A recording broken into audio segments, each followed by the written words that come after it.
رسول اللہ صلی اللہ علیہ وسلم نے فرمایا، صحابہ 7 ہلاک کر دینے والی چیزوں سے بچنا، 7 تباہ کر دینے والے گناہوں سے بچنا۔ یہ گناہ تمہیں بھی تباہ کر دیں گے، تمہاری نسلوں کو بھی تباہ کر ڈالیں گے۔ صحابہ کرام نے دریافت کیا، پوچھا، اے اللہ کے نبی، آخر وہ کون سے گناہ ہیں، آخر وہ کون سی چیزیں ہیں جو انسان کو تباہ کر دیتی ہیں، ہلاک کر دیتی ہیں؟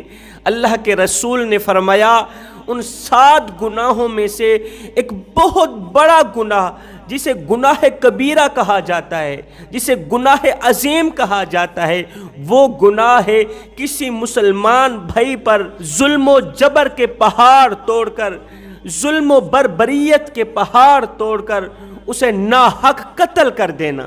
یہ بہت بڑا گناہ ہے۔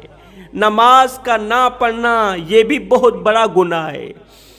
سود کا بزنس کرنا، بہنوں کا حق مارنا، والدین کی نافرمانی کرنا، کسی کی جائیداد پر ناحق قبضہ کرنا، یہ بھی بہت بڑا گناہ ہے۔ سود کا کاروبار کرنا اور پانی کی جگہ شرابیں پینا، یہ بھی بہت بڑا گناہ ہے۔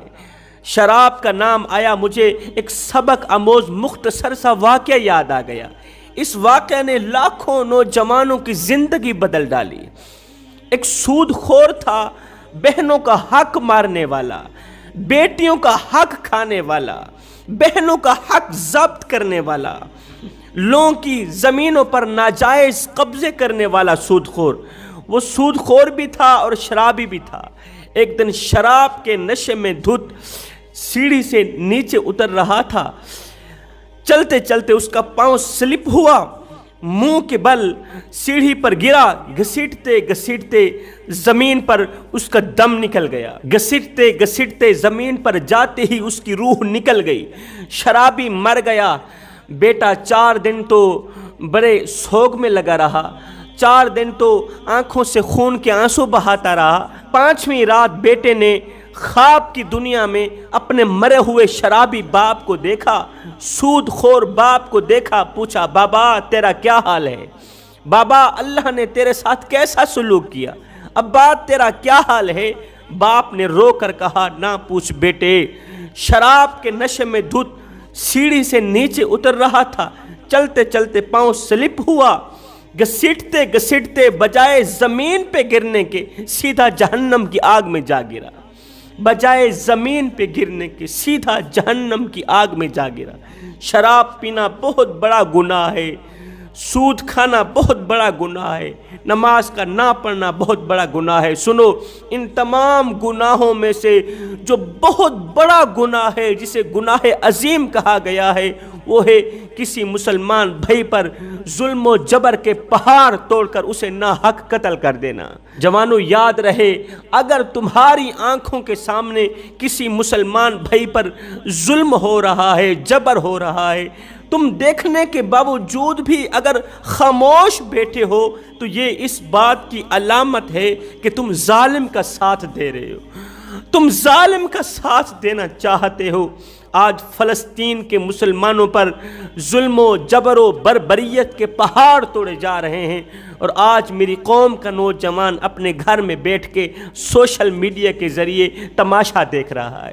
مسلمان بھائی مر رہا ہے، وہ ظالم کے ہتھیں چڑھا ہوا ہے، اور میری قوم کا نوجوان گھر میں بیٹھا فیس بک پر دونوں پارٹیوں کے تماشے دیکھ رہا ہے۔ جوانوں، کیا تمہیں فلسطین کی بیٹیاں بھول گئیں؟ فلسطین کی مظلوم مائیں بھول گئیں؟